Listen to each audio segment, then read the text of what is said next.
Un duomo gremito a Crespano di Pieve del Grappa per l'ultimo saluto ai 13 soldati morti sul Grappa durante la Prima Guerra Mondiale, i cui resti sono stati riconsegnati da quel monte sacro perché abbiano degna sepoltura. 13 eroi italiani e austriaci custoditi in 8 urne ricoperte dalle bandiere della loro patria, quella patria cui hanno dato la vita più di 100 anni fa. A portarli con il cuore gonfio di orgoglio e gratitudine 4 alpini e 4 fanti che da Palazzo Reale hanno sfilato sino all'interno della chiesa.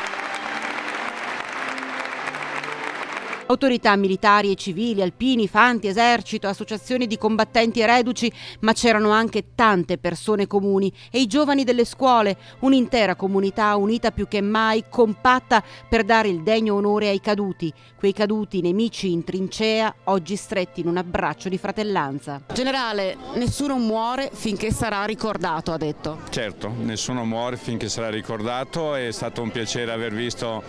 tante scolaresche, tanti ragazzi sia delle elementari che le medie, perché sono il nostro futuro e sul loro futuro è appoggiata la memoria. È stato un grande onore, un dovere essere qui oggi per rendere il giusto onore a questi uomini che dopo 100 anni ritornano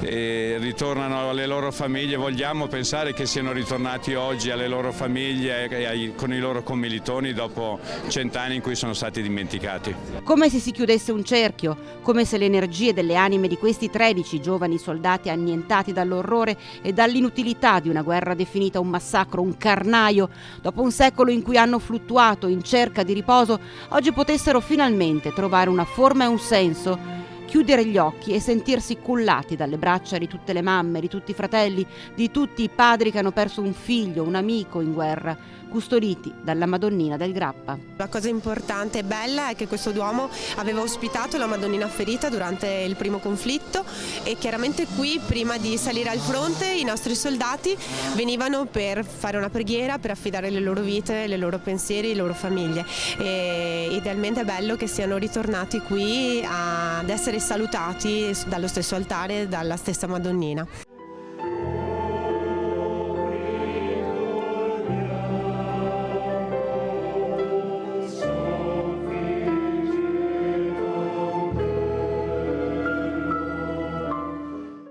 La Madonnina del Grappa continuerà a vegliare su di loro perché è là che ora sono stati portati su quella cima, teatro di orrori e stragi 100 anni fa, oggi simbolo di unità e di pace.